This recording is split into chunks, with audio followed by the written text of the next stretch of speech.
Hello, Lalita Sharma.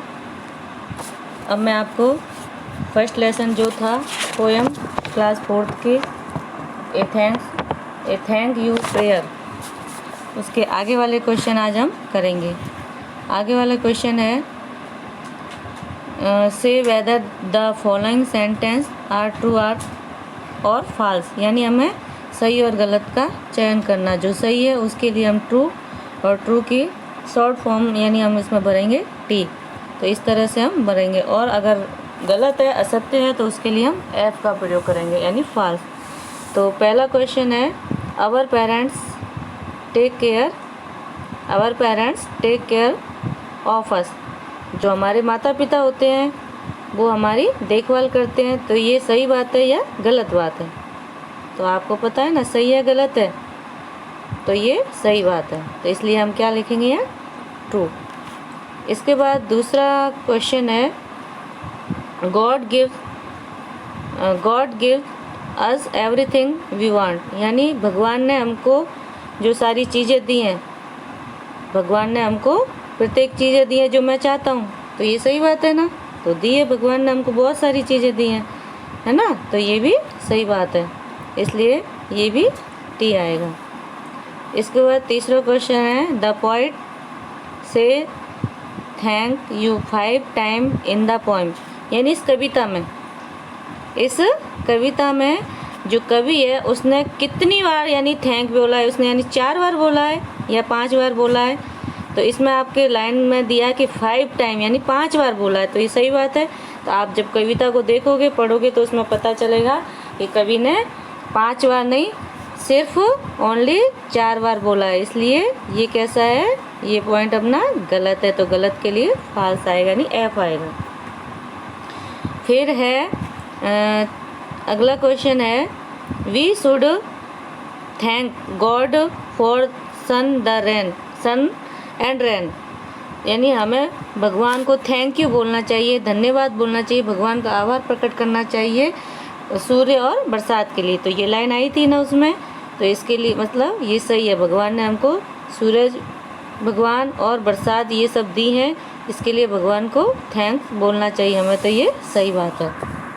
इसके बाद है we should thank our parents only for all the things in the world, यानी हमें माता पिता ने, हमारे जो माता पिता हैं उन्होंने हमको जो इस संसार में सारी चीज़ें, केवल वही चीज़ें दी, उनके लिए धन्यवाद देना चाहिए। इसका मतलब ये गलत है। माता पिता ने जो संसार में वो सारी चीज़ें क्या हमको दी हैं?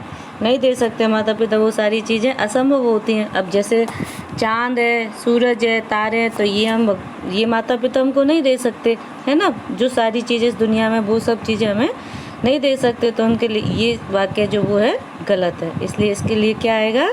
फॉल्स आएगा। क्या आएगा? फॉल्स। ठीक है, ये एक्टिविटी अपनी पूरी हुई। इसके बाद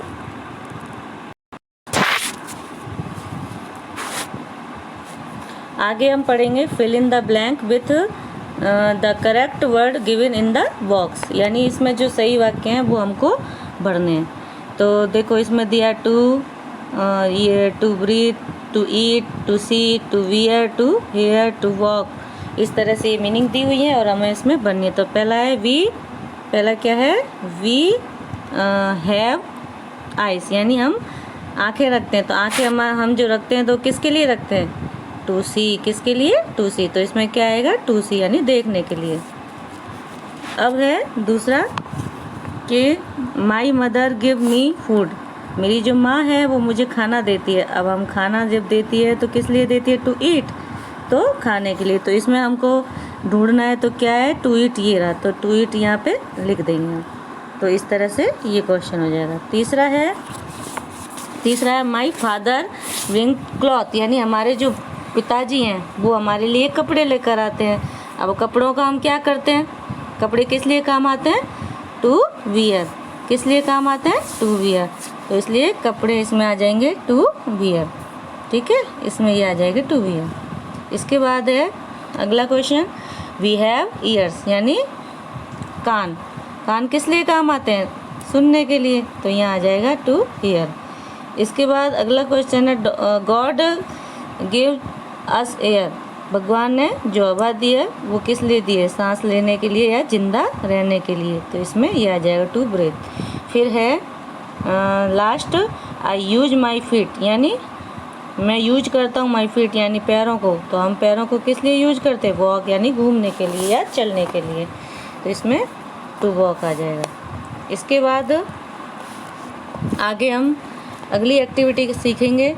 तो इसमें दिया है right one word for group और वर्ड गिवन बिलो, यानी हमको एक वाक्य यानी समूह वाक्य जो होता है उसमें वन वर्ड बनाना है, यानी उस समूह का एक वाक्य बनाना है, तो उसका हम एक वाक्य बनाएंगे और उसकी फर्स्ट मीनिंग हमको दी है, तो उसको देखकर या उसको सोचकर हमको पूरी मीनिंग लिखनी है। तो पहला है a place where we live, यहाँ जहाँ हम रहते हैं तो उसको क्या कहते हैं, ऐसे शुरू भी हो रहा है तो क्या कहेंगे, होम, तो होम की मीनिंग यहाँ लिखनी है। ऐसे ही दूसरा है the children with home you run and play, यानी जो बच्चे होते हैं वो तुम्हारे साथ दौड़ते और खेलते हैं, तो किसके साथ, एफ से शुरू होती है यानी फ्रेंड के साथ में। इसके बाद है द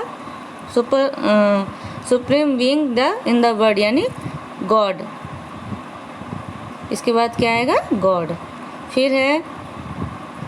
फिर चौथा है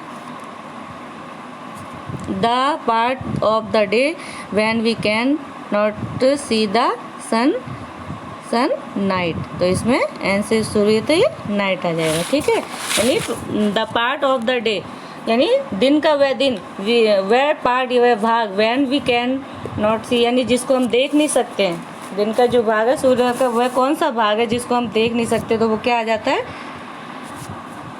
रात, यानी दिन का वह भाग जिसमें हम सूरज को नहीं देख सकते तो वो कौन सा भाग होता है, नाइट, यानी रात होती है, ठीक है। इस तरह से हम नाइट की मीनिंग लिखेंगे। फिर आगे पढ़ेंगे, आगे क्या है, आगे है वी शुड खाली जगह गेट अप लेट ऑलवेज, तो हमें इसमें क्या बनना, अपोजिट बनना है, अपोजिट यानी हमको इसके विलोम शब्द बनने हैं। तो जो कोष्टक में दिया ऑलवेज यानी हमेशा, और इसका अपोजिट क्या होगा, नेवर, है ना, तो यहाँ यानी कभी नहीं, तो यहाँ नेवर भरेंगे। इसके बाद में दूसरा, जैसे यहाँ दिया है नाइट, यहाँ क्या दिया है, नाइट, तो नाइट का अपोजिट क्या होता है, डे, इसका भर देंगे डे। इसी तरह तीसरा भरेंगे हम टेक माने लेना और गिव माने देना, तो इसका अपोजिट हो जाएगा टेक का गिव, और गिव का अपोजिट टेक, यानी एक दूसरे के अपोजिट होते हैं, विलोम शब्द होते हैं। फिर है टैक्स, फिर क्या है टैक्स, तो टैक्स का भी क्या होगा,